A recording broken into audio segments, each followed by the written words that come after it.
বাংলাদেশে আবাদি জমির পরিমাণ দিন দিন কমে যাচ্ছে।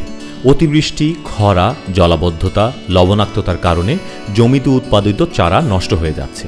জলবায়ু পরিবর্তনের এই বাস্তবতায় প্রতিকূল পরিবেশে অল্প জায়গায় বাড়িতে ভার্টিক্যাল নার্সারিতে চারা উৎপাদন করা যায়। একটি ভার্টিক্যাল নার্সারিতে গাছের চারা বা সবজির চারা পাশাপাশি উৎপন্ন না হয়ে উপর নিচ হিসেবে তৈরি করা হয়। এই ভার্টিক্যাল নার্সারির পুরো বিষয়টি বাগেরহাট জেলার রামপালের স্থানীয় মানুষদের সাথে নিয়ে আমাদের সামনে তুলে ধরবেন কৃষিবিদ বাবুল আক্তার।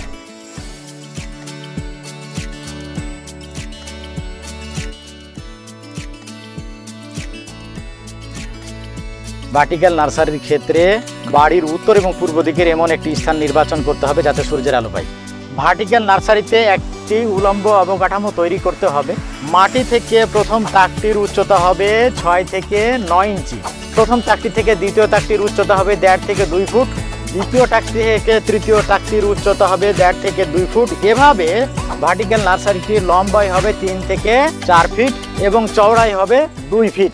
ভার্টিক্যাল নার্সারি তৈরির জন্য বাঁশের 6টা খুঁটি, তক্তা, তার কাটা লাগবে, সুপারি গাছের চটা আর সুতলি লাগবে। প্রথম ও দ্বিতীয় তাকে একই ধরনের সবজি চাষ করা হয়, যেমন বেগুন, মরিচ, শসা, পুঁই শাক, করলা ইত্যাদি। তৃতীয় তাকে যেহেতু পর্যাপ্ত জায়গা থাকে তাই এখানে পেঁপে, পেয়ারা ইত্যাদি ধরনের সবজি চাষ করা হয়।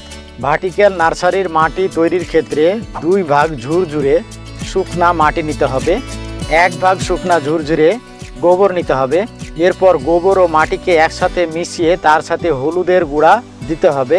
হলুদ, মাটি এবং গোবরের মিশ্রণ পলিব্যাগে ভরার পর সেখানে বীজ বপন করতে হবে। বীজ বপনের পর তার উপরে খড় দিয়ে, ঝাঁঝরি দিয়ে পানি দিতে হবে। চারার গ্রোথ বাড়ানোর জন্য চারার গোড়ার মাটি কিছুটা আলগা করে দিয়ে 1 মাস পর 2 মুষ্টি হারে জৈব সার প্রয়োগ করতে হবে। ভার্টিক্যাল নার্সারিতে পরিচর্যার সময় খেয়াল রাখতে হবে, মাটির গোড়া শক্ত হয়ে গেলে তা নিড়ে দিতে হবে, নিয়ম করে পানি দিতে হবে। চারার গোড়ায় আগাছা জন্মালে তা পরিষ্কার করে দিতে হবে। পলিথিনে কমপক্ষে 2 থেকে 3টি ফুটো করতে হবে যাতে চারার গোড়ায় পানি জমে চারা মারা না যায়।